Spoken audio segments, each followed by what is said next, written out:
بسم اللہ الرحمن الرحیم۔ عزیز طلباء السلام علیکم۔ آج ہم درس ثانی بے جز کے اردو سوالات اور ان کے جوابات پڑھیں گے جو مشق کے اندر ہیں اور کچھ غیر مشقی سوالات بھی ہیں۔ تو پہلا سوال ہے، مال غنیمت سے کون سا مال مراد ہے؟ مال غنیمت سے کون سا مال مراد ہے؟ جواب، مال غنیمت سے مراد وہ مال ہے جو مسلمان مجاہدین کفار سے جنگ کے ذریعے اور اپنی قوت اور غلبہ کے ذریعے کفار سے حاصل کرتے ہیں، اس مال کو مال غنیمت کہا جاتا ہے۔ مال غنیمت اس مال کو کہتے ہیں جو مسلمان مجاہدین کفار سے جنگ کے ذریعے اور اپنی قوت اور غلبہ کے ذریعے حاصل کریں، اس مال کو مال غنیمت کہتے ہیں۔ سبق کے اندر ایک اور لفظ استعمال ہوا ہے دوسری آیت میں، سورۃ انفال کی آیات میں یہ لفظ استعمال ہوا ہے فتنہ۔ فتنہ سے کیا مراد ہے؟ تو اس کی وضاحت ضروری ہے۔ لفظ فتنہ کا مطلب ہوتا ہے زمین پر فساد برپا ہونا۔ لفظ جو فتنہ ہے، فتنہ کے لفظی معنی ہے فساد برپا ہونا، اور سورۃ انفال کی ان آیات میں یہاں فتنہ سے کیا مراد ہے؟ یہاں فتنہ سے مراد، سورۃ انفال کی ان آیات میں یہاں فتنہ سے مراد کفر اور شرک کی حکمرانی ہے، اور یہ زمین پر سب سے بڑا فساد ہے۔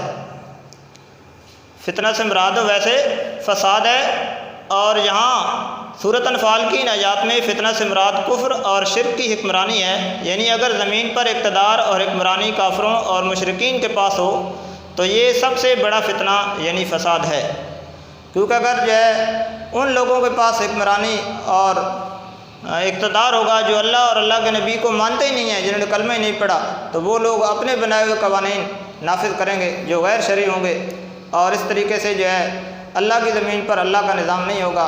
اس لیے مسلمانوں کو اسی آیت کے اندر جہاں لفظ فتنہ کا استعمال ہوا ہے، ساتھ حکم دیا گیا ہے کہ تم کافروں سے لڑتے رہو یہاں تک کہ فتنہ ختم نہ ہو جائے اور سارے کا سارا دین اللہ ہی کا ہو جائے۔ کیا مطلب ہے؟ مسلمانوں کو حکم دیا گیا ہے، آج بھی یہی حکم ہے، آپ صلی اللہ علیہ وسلم کے دور میں بھی یہی حکم تھا، اور قیامت تک یہی حکم ہے کہ کافروں سے مسلمانوں کو حکم دیا گیا ہے کہ کافروں سے لڑتے رہو یہاں تک کہ فتنہ ختم نہ ہو جائے۔ کیا مطلب ہے؟ یعنی ساری روئے زمین کے اوپر یا تو سب لوگ مسلمان ہو جائیں، یا جو لوگ کافر ہیں مسلمان نہیں ہو رہے وہ جزیہ اور ٹیکس دے کر مسلمانوں کے ماتحت رہیں۔ اقتدار، بہرحال اقتدار اور حکمرانی جو ہے وہ زمین کے اوپر مسلمانوں کے پاس ہونی چاہیے۔ اللہ کی زمین پر اللہ کا نظام، جب تک پوری اللہ کی زمین پر اللہ کا نظام نافذ نہ ہو جائے اس وقت تک مسلمانوں کو حکم دیا گیا ہے کہ تم کافروں سے لڑو اور اس فتنہ کو ختم کرو جو اقتدار کی صورت میں کافروں اور مشرکین کے پاس ہے۔ یوم الفرقان سے کون سا دن مراد ہے؟ اس سبق کے اندر ایک لفظ آیا تھا یوم الفرقان۔ یوم الفرقان سے کون سا دن مراد ہے؟ یوم الفرقان کے لفظی معنی ہے فیصلے کا دن۔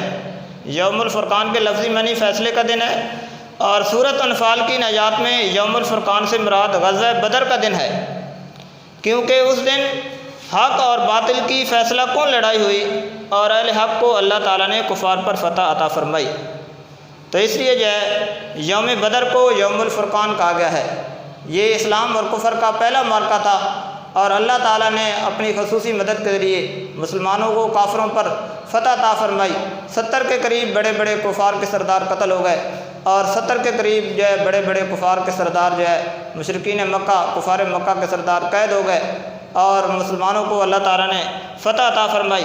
تو یہ چونکہ فیصلہ کن لڑائی تھی اور مسلمانوں کی پوری دنیا کے اوپر جو ہے دھاک اللہ کی مدد سے بیٹھ گئی اور رعب اور دبدبہ کفار پر بیٹھ گیا، اس لیے یوم بدر کو، غزوہ بدر کے دن کو یوم الفرقان کہا گیا ہے، یعنی فیصلے کا دن۔ مشقی سوالات میں پہلا سوال ہے، سورۃ انفال کی ان آیات میں مال غنیمت کی تقسیم کے بارے میں کیا حکم دیا گیا ہے؟ مال غنیمت کی تقسیم کے بارے میں جو حکم ہے وہ سبق کے اندر ہم نے پڑھا ہے۔ مال غنیمت کی تقسیم کے جو ہے 2 حصے ہیں۔ مال غنیمت کا جو 5واں حصہ ہے وہ اللہ تعالیٰ کا ہے۔ سورۃ انفال کی آیات کے مطابق مال غنیمت کا جو 5واں حصہ ہے وہ اللہ تعالیٰ کا ہے، اور اس کو خرچ کرنے کا جو اختیار ہے وہ آپ صلی اللہ علیہ وسلم کو عطا کیا گیا ہے، کہ اس 5ویں حصے میں سے مال غنیمت کا جو 5واں حصہ جو اللہ تعالیٰ کا حق ہے اس کو خرچ کرنے کا اختیار آپ صلی اللہ علیہ وسلم کو دیا گیا ہے، کہ آپ صلی اللہ علیہ وسلم جتنا چاہیں اس 5ویں حصے میں سے اپنے لیے رکھ لیں، اور باقی اپنے رشتہ داروں کو اور یتیموں کو اور مسکینوں کو اور مسافروں میں اس کو خرچ کر دیں، تقسیم کر دیں۔ اور باقی جو 4 حصے ہیں مال غنیمت کے، وہ ان مسلمان مجاہدین میں تقسیم کیے جائیں گے جو لڑائی میں حصہ لے چکے ہیں۔ جن مسلمان مجاہدین نے لڑائی میں حصہ لیا، مال غنیمت کے باقی 4 حصے ان مجاہدین میں تقسیم کیے جائیں گے۔ تو مال غنیمت کی تقسیم کا یہ طریقہ ہے۔ مال غنیمت کا 5واں حصہ اللہ تعالیٰ کا حق ہے اور اس پر خرچ کرنے کا اختیار آپ صلی اللہ علیہ وسلم کے پاس ہے۔ وہ جس طرح چاہیں اس کو خرچ فرما دیں، اپنا حصہ جتنا رکھیں، اور اپنے رشتہ داروں کو اور یتیموں کو، مسکینوں کو اور مسافروں میں تقسیم کریں، اور باقی 4 حصے مسلمان مجاہدین میں تقسیم کیے جائیں گے۔ اگلا سوال، اللہ تعالیٰ نے غزوہ بدر میں مسلمانوں کی کامیابی کے لیے کس کس خصوصی انعام و احسان کا ذکر فرمایا ہے؟ یہ سوال ہے کہ غزوہ بدر میں اللہ تعالیٰ نے مسلمانوں کی کامیابی کے لیے کیا انعام جو ہے نازل فرمائے؟ تو غزوہ بدر میں اللہ تعالیٰ نے مسلمانوں کی کامیابی کے لیے جو انعامات نازل فرمائے ہیں وہ درج ذیل ہیں۔ پہلا انعام، اللہ تعالیٰ نے رحمت کی بارش نازل فرمائی۔ پہلا انعام یہ تھا، جس طرح جو ہے مسلمانوں کا لشکر، صحابہ کرام کا لشکر، جس میں آپ صلی اللہ علیہ وسلم ذات جو ہے بذات خود موجود تھے، بحیثیت کمانڈر، جس طرف جو ہے اسلام کا لشکر پڑاؤ ڈالا ہوا تھا مسلمانوں نے، اس طرف زمین کچھ ریتلی تھی اور پانی کا انتظام بھی نہیں تھا، تو مسلمان تھوڑے سے پریشان تھے پانی نہ ہونے کی وجہ سے۔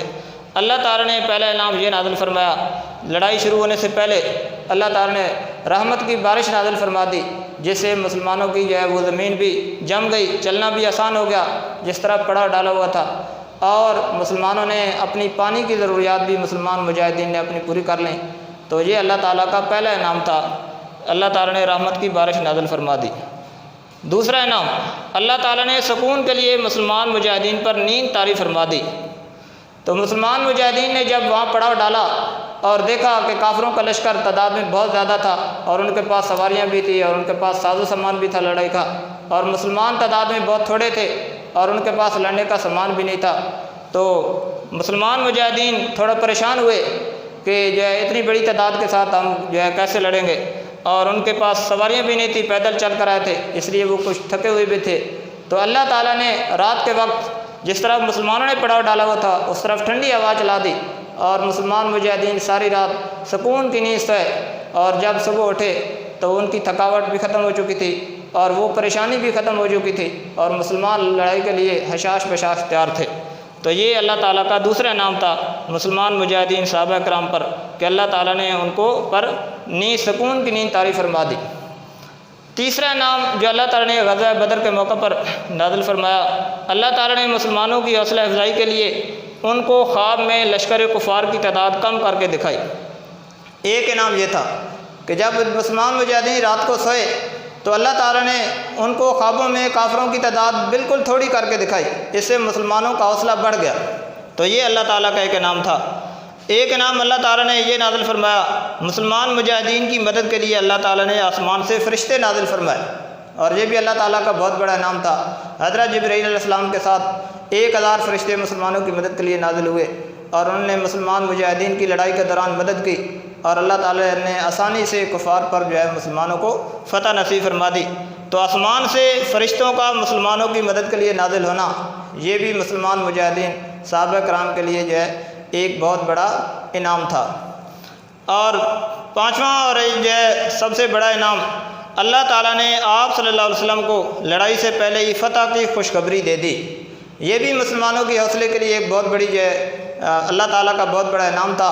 جیسے ہی مسلمانوں نے جو ہے لشکر نے آ کر پڑاؤ ڈالا اور آپ صلی اللہ علیہ وسلم نے کافروں کی بڑی تعداد کو دیکھا اور مسلمان تھوڑے سے پریشان جب نظر آئے، تو آپ صلی اللہ علیہ وسلم سجدے میں جو ہے اللہ کے سامنے سجدہ کیا اور اللہ کے سامنے آزاری کی، اور فرمایا کہ یا اللہ، یہ 313 میری جو ہے کمائی ہے اس وقت سے لے کر جب تک مجھے نبوت ملی ہے جب سے، اور میں نے یہ محنت اپنی کی ہے، یہ اپنی محنت اور پونجی جو ہے میں آپ کے سامنے لے کر آیا ہوں۔